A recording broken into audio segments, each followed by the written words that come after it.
Good morning. तो आज का जो हमारा टॉपिक है वो है 11th बायो और बीएससी फर्स्ट ईयर के लिए। ठीक है, तो कल हमने एंजाइमों की बात की थी, एंजाइमों का क्लासिफिकेशन पढ़ा था और एंजाइमों का क्या पढ़ा था, नामकरण पढ़ा था। ठीक है, आज हम पढ़ेंगे मैकेनिज्म्स ऑफ एंजाइम। ठीक है, तो आज का हमारा नेक्स्ट पॉइंट क्या है, वो है मैकेनिज्म्स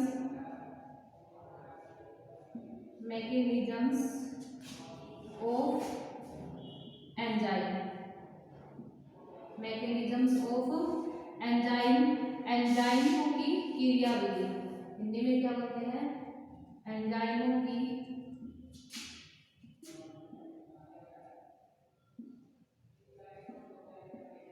क्रियाविधि।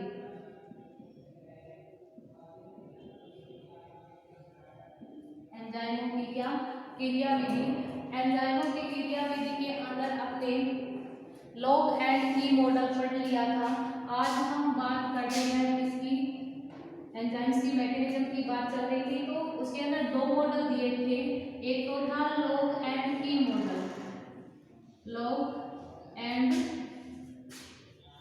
की मॉडल। ठीक है, सेकंड अपना था induced fit model, induced fit model. ठीक है, तो लॉग एंड की मॉडल हमने पिछली क्लास के अंदर पढ़ लिया था। आज हम पढ़ेंगे इंड्यूस्ड फिट मॉडल, यानी अभिप्रेरित अनुरूपता का सिद्धांत। अभिप्रेरित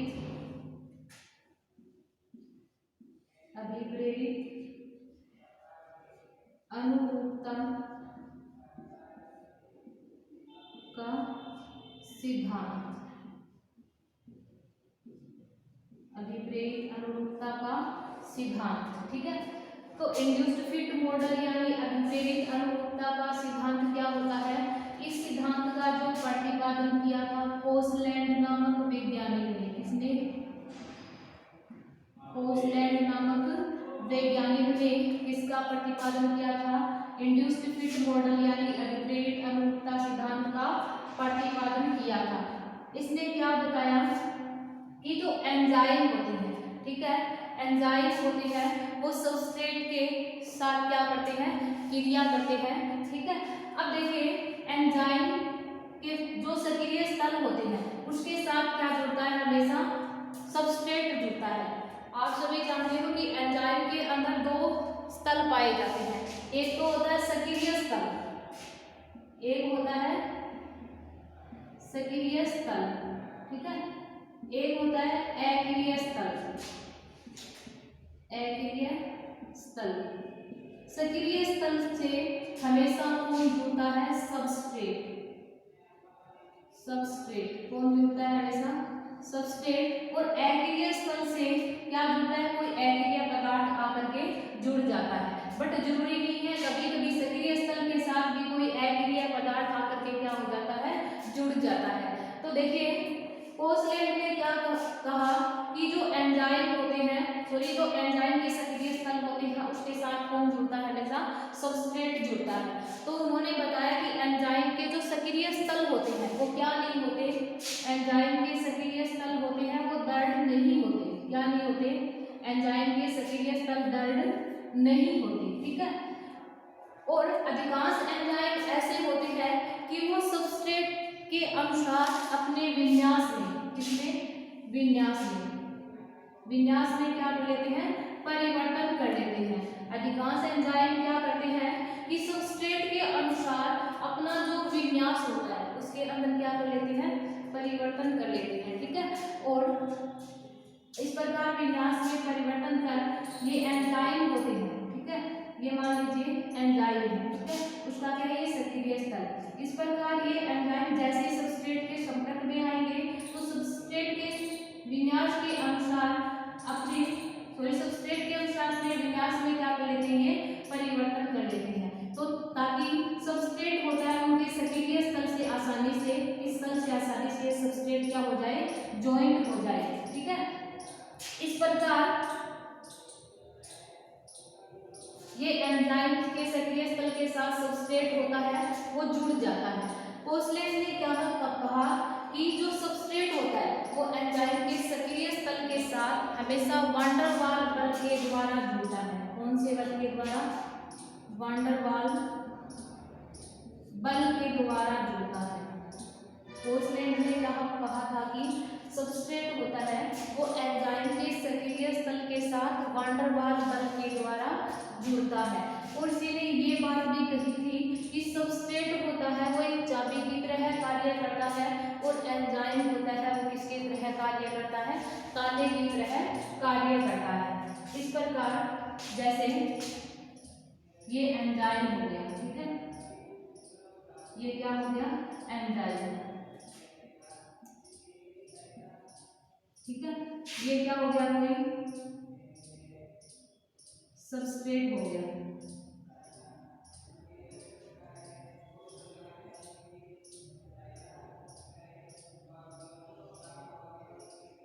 ये क्या हो गया? सबस्ट्रेट हो गया। इस प्रकार ये एंजाइम और सबस्ट्रेट आपस में जुड़ करके क्या बनाते हैं?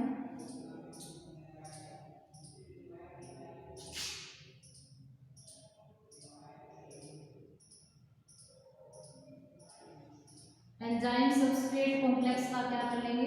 निर्माण कर लेंगे। एंजाइम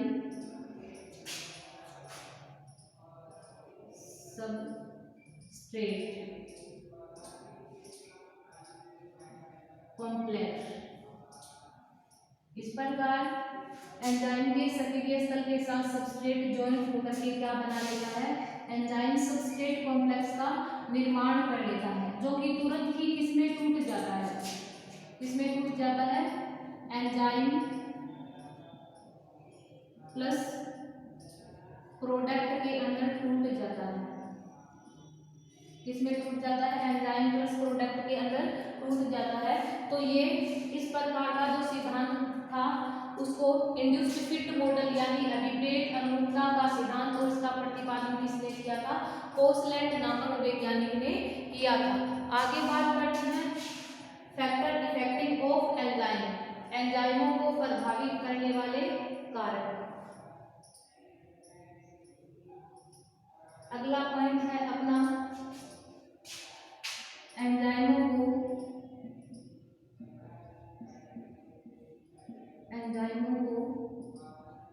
प्रभावित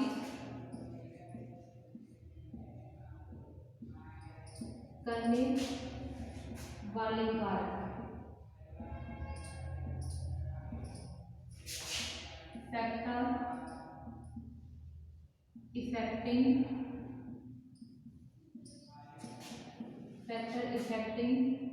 of enzyme, factor affecting of enzyme, एंजाइमों को प्रभावित करने वाले कारक। तो एंजाइमों को प्रभावित करने वाले कारक क्या होते हैं? विभिन्न प्रकार के होते हैं। तो सबसे पहला है नंबर 1 टेम्परेचर, ठीक है। नंबर 2 है पीएच, ठीक है। नंबर 3 है अपना कंसंट्रेशन ऑफ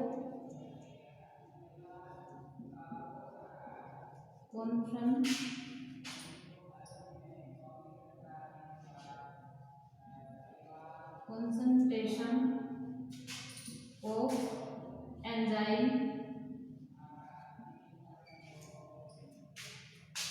फोर्थ है concentration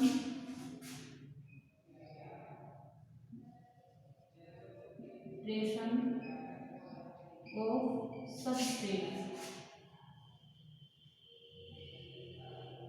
सबस्ट्रेट, ठीक है। अगला 5 नंबर है एलोस्टेरिक इफेक्ट।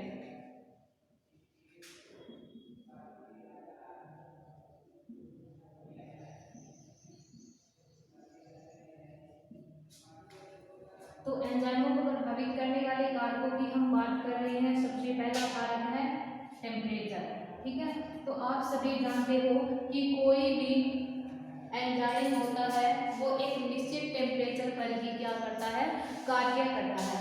यदि आप उस निश्चित टेम्परेचर से टेम्परेचर को ऊपर कर दोगे, यानी तापमान को आप ऊपर कर दोगे, तो एंजाइम होता है उसकी क्रिया क्या हो जाती है, प्रभावित हो जाती है। ठीक है, तो वान डे हाफ नामक एक वैज्ञानिक था, वान डे हाफ नामक एक वैज्ञानिक था, जिसने क्या कहा,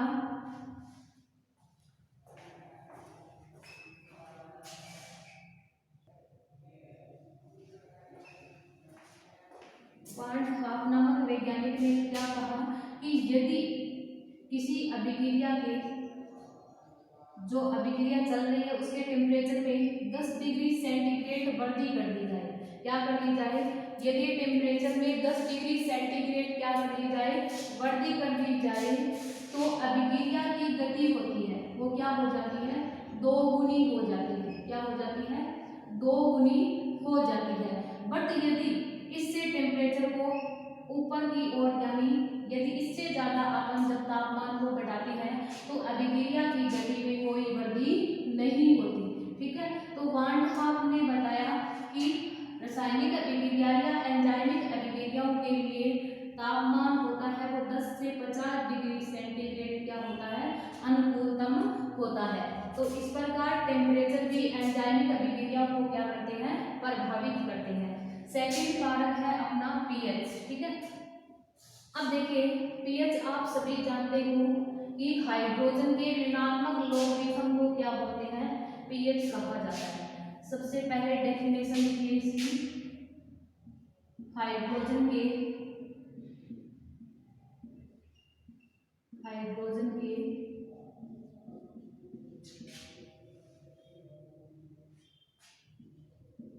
ऋणात्मक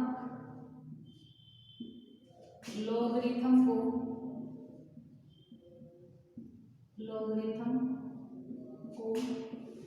पीएच कहा जाता है। ठीक है, ध्यान में रखना, ये पीएच की डेफिनेशन है, हाइड्रोजन के ऋणात्मक लोगरिथम को क्या बोलते हैं, पीएच कहा जाता है। अब देखिए कोई भी एंजाइमिक अभिक्रिया होती है वो क्या होती है, निश्चित पीएच पर ही क्या होती है, संपन्न होती है। कहने का भी ये है कि प्रत्येक एंजाइम होते हैं वो निश्चित पीएच पर ही क्या करते हैं, कार्य करते हैं। अब देखिए कुछ अभिक्रिया ऐसी होती है जिनको संपन्न होने के लिए अम्लीय पीएच की आवश्यकता होती है। किसकी आवश्यकता होती है, अम्लीय पीएच की आवश्यकता होती है। बट कुछ एंजाइमिक अभिक्रियाएं ऐसी होती है जिनको क्षारीय पीएच की क्या होती है, आवश्यकता होती है। किसकी, क्षारीय पीएच की। ध्यान से सुना कि अलग अलग अभिक्रियाएं होती है उसको अलग अलग प्रकार की पीएच की क्या होती है, आवश्यकता होती है। कुछ अभिक्रियाएं ऐसी होती है जिनको संपन्न होने के लिए अम्लीय पीएच की आवश्यकता होती है, और कुछ अभिक्रियाएं ऐसी है जिनको संपन्न होने के लिए क्षारीय पीएच की क्या होती है, आवश्यकता होती है। अब देखिए आपने सभी ने नाम सुना होगा पेप्सिन और ट्रिप्सिन एंजाइम्स। पेप्सिन और ट्रिप्सिन एंजाइम, पेप्सिन और ट्रिप्सिन एंजाइम। ठीक है, पेप्सिन और ट्रिप्सिन एंजाइम दोनों के दोनों एंजाइम होते हैं, ये पेप्सिन और ये ट्रिप्सिन दोनों के दोनों एंजाइम होते हैं वो प्रोटीन पर कार्य करते हैं। किस पे कार्य करते हैं, पेप्सिन और ट्रिप्सिन एंजाइम होते हैं वो प्रोटीन पर क्या करते हैं, कार्य करते हैं। ठीक है, लेकिन पेप्सिन की क्रिया के लिए अम्लीय पीएच की आवश्यकता होती है, यानी पेप्सिन एंजाइम को अपनी क्रिया संपन्न करने के लिए किसकी आवश्यकता होती है, इस अम्लीय पीएच की आवश्यकता होती है। और पीएच का मान होता है वो 2 होता है। ठीक है, इसकी पीएच कितनी होती है, 2 होती है। बट इसी का दूसरा एंजाइम कौन सा है, ट्रिप्सिन एंजाइम। इसी वर्ग का दूसरा एंजाइम कौन सा है, ट्रिप्सिन एंजाइम। ठीक है, ट्रिप्सिन एंजाइम को अपनी क्रिया संपन्न करने के लिए किसकी आवश्यकता है, क्षारीय पीएच की आवश्यकता होती है। किसकी आवश्यकता होती है, क्षारीय पीएच की आवश्यकता होती है। तो इस प्रकार कहने का भी ये है कि पीएच भी एंजाइमिक क्रिया को क्या करती है, प्रभावित करती है। ठीक है, अगला पॉइंट है अपना कंसंट्रेशन ऑफ, 3 नंबर पॉइंट कौन सा अपना, concentration of enzyme. Concentration of क्या है, एंजाइम। तो कंसंट्रेशन ऑफ एंजाइम यानी एंजाइम की सांद्रता, हिंदी में क्या बोलते हैं, कंसंट्रेशन ऑफ एंजाइम को एंजाइम की सांद्रता। यदि एंजाइम की सांद्रता में क्या की जाए, वृद्धि की जाए, तो कहने का मीनिंग ये है कंसंट्रेशन ऑफ एंजाइम का कि एंजाइम की सांद्रता भी एंजाइम की अभिक्रिया और एंजाइमिक अभिक्रिया को क्या करती है, प्रभावित करती है। बट यदि एंजाइम की सांद्रता अपन निश्चित मात्रा तक बढ़ाएं तो अभिक्रिया की गति में क्या होती है, वृद्धि होती है। परंतु यदि इस निश्चित मात्रा से हम क्या कर दें, एंजाइम की सांद्रता को बढ़ा दें, एंजाइम की सांद्रता को निश्चित मात्रा से जैसे ही हम बढ़ाएंगे तो एंजाइमिक अभिक्रिया की गति होती है वो क्या हो जाती है, मंद हो जाती है। तो इस प्रकार एंजाइमों की कंसंट्रेशन भी क्या करती है, एंजाइमिक अभिक्रिया को प्रभावित करती है। फोर्थ फैक्टर है कौन सा, कंसंट्रेशन ऑफ सबस्ट्रेट,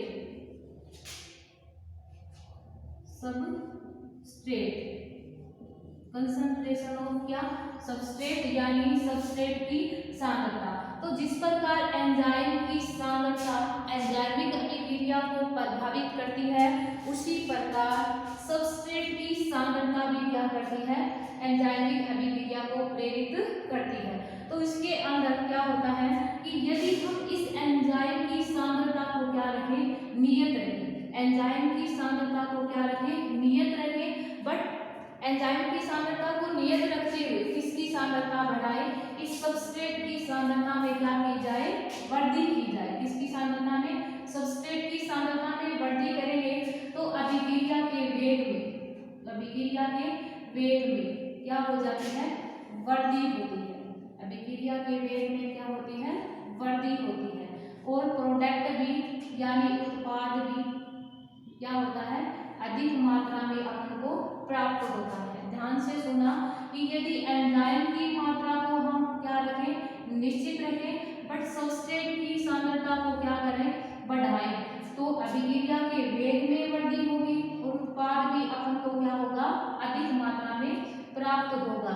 बट यदि इसकी मात्रा ऐसे जैसे कि इसकी सांद्रता यदि निश्चित मात्रा से क्या की जाए, ऊपर बढ़ा दी जाए, तो अभिक्रिया के वेग में न तो वृद्धि होगी और न ही अपन को उत्पाद अधिक मात्रा में प्राप्त होगा।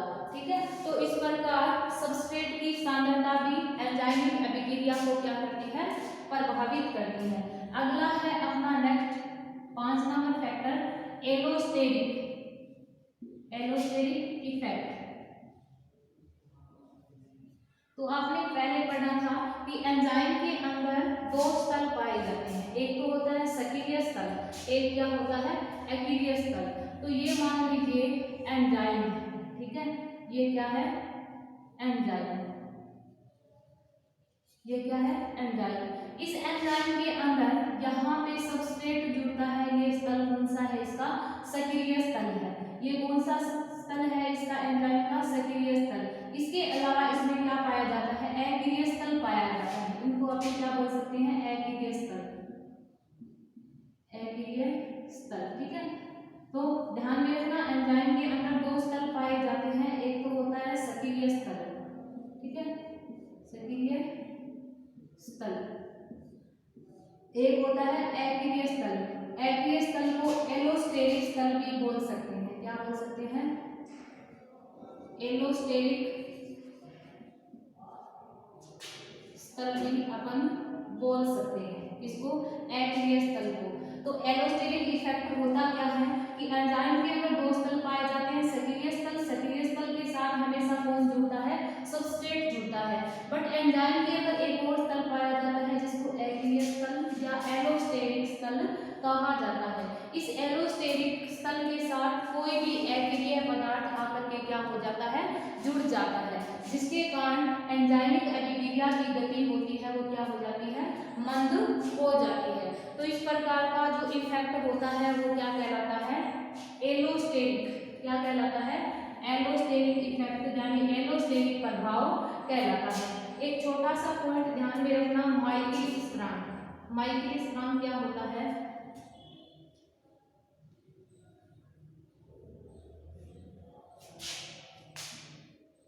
माइकलिस स्थिरांक, माइकलिस स्थिरांक क्या होता है, किसी एंजाइम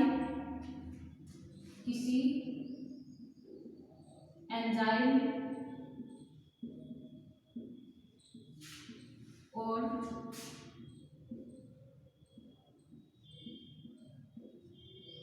सबस्ट्रेट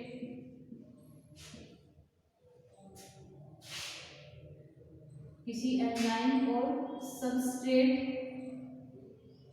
की निश्चित मात्रा के लिए,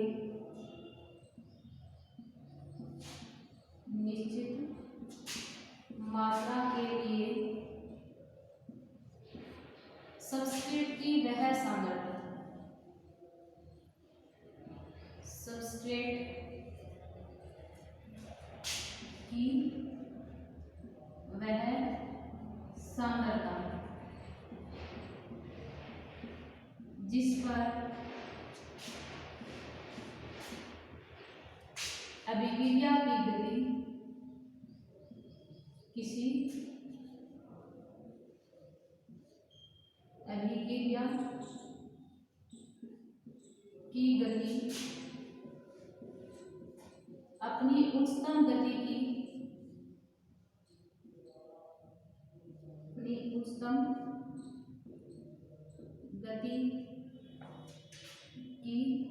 आदि प्राप्त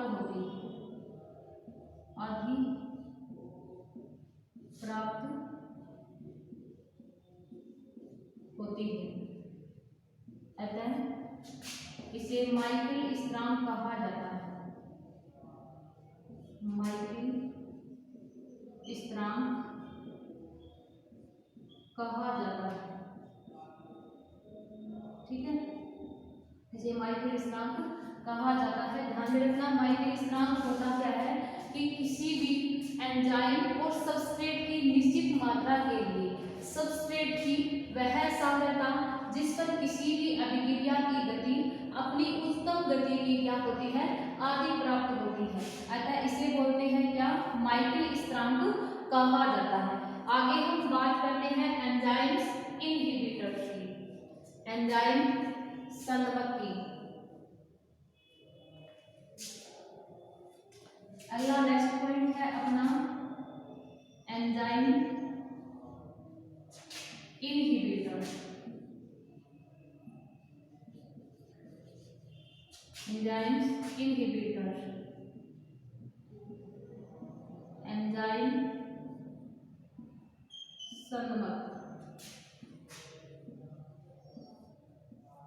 एंजाइम संवर्धक की बात करेंगे।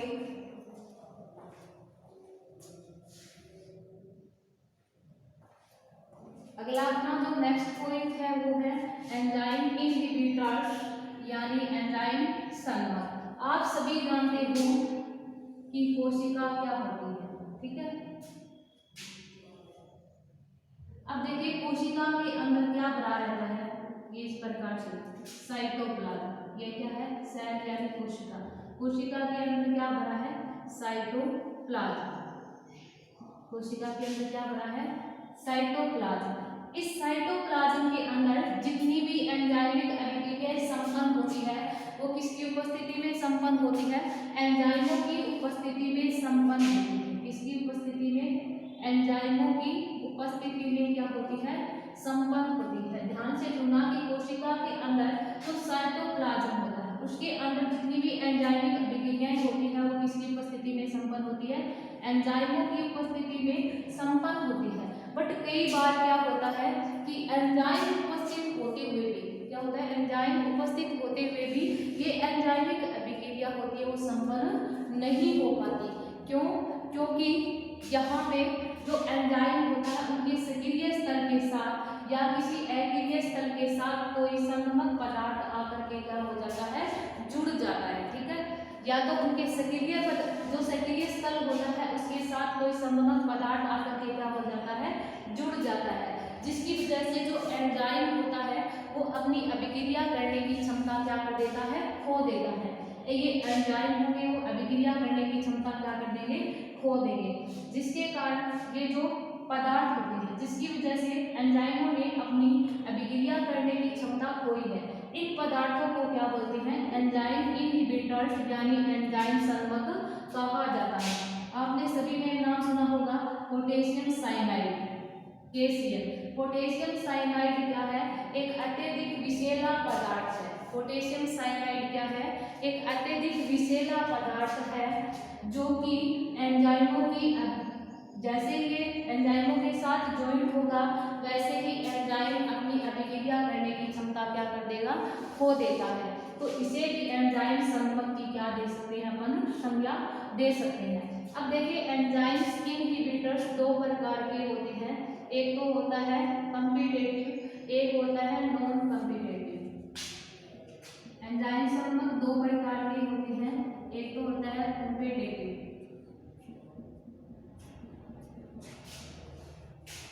कॉम्पिटिटिव यानी प्रतियोगी,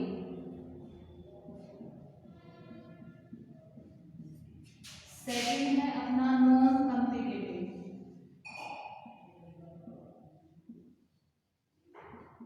नॉन कॉम्पिटिटिव यानी अप्रतियोगी, अप्रतियोगी।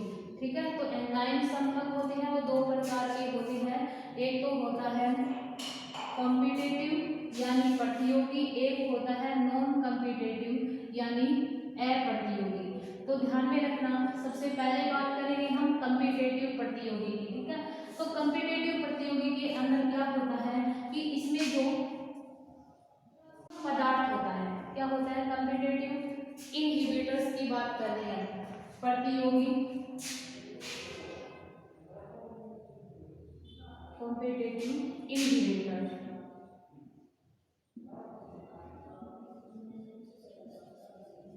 यानी प्रतियोगी संगमक, प्रतियोगी संगमक। प्रतियोगी संगमक की हम बात करते हैं तो प्रतियोगी संगमक क्या होता है कि इस प्रकार के इनहिबिटर्स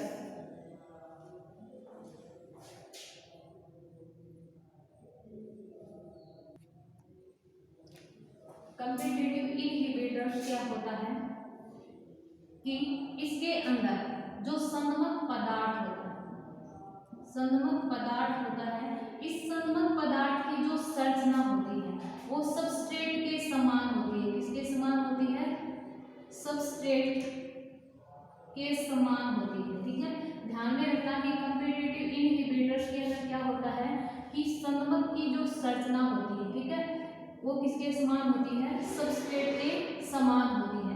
अब संगमक की संरचना सबस्ट्रेट के समान होने के कारण ये संगमक पदार्थ क्या करता है, इस एंजाइम का जो ये सक्रिय स्थल है, कौन सा स्थल है, ये सक्रिय स्थल।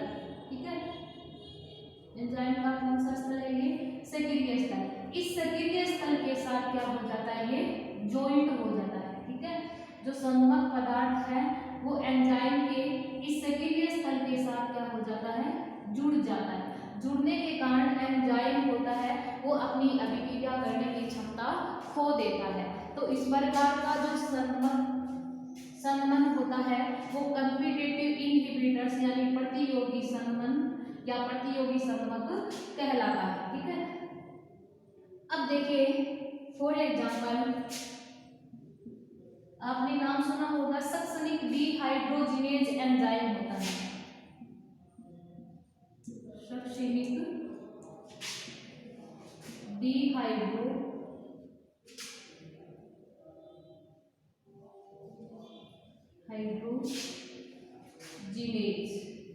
सक्सनिक डिहाइड्रोजिनेज एंजाइम होता है, ये सक्सनिक अम्ल को ध्यान में रखना कि सक्सनिक अम्ल को फ्यूमेरिक अम्ल में चेंज करने का कार्य करता है। किसमें? फ्यूमेरिक अम्ल में परिवर्तित करने का क्या करता है? कार्य करता है। ध्यान से सुना कि सक्सनिक डिहाइड्रोजिनेज जो एंजाइम होता है वो सक्सनिक अम्ल को फ्यूमेरिक अम्ल में परिवर्तित करने का कार्य करता है। बट जो मैलिक अम्ल होता है, मैलिक अम्ल, ये क्या है? संगमकारी पदार्थ माना जाता है। और इसी दौरान जब सक्सनिक डिहाइड्रोजिनेज सक्सनिक अम्ल को फ्यूमेरिक अम्ल में चेंज करने के लिए तैयार होता है, तो उस दौरान ये मैलिक अम्ल होता है वो एंजाइम के सक्रिय स्तर के साथ जुड़ जाता है, जिसके कारण सक्सनिक डिहाइड्रोजिनेज एंजाइम होता है वो सक्सनिक अम्ल को फ्यूमेरिक अम्ल में चेंज नहीं कर पाता। तो इस प्रकार का जो इनहिबिशन होता है उसको कॉम्पिटिटिव इनहिबिटर यानी प्रतियोगी संदर्भ कहा जाता है। आज के लिए बस इतना ही, आगे मिलेंगे नेक्स्ट क्लास में।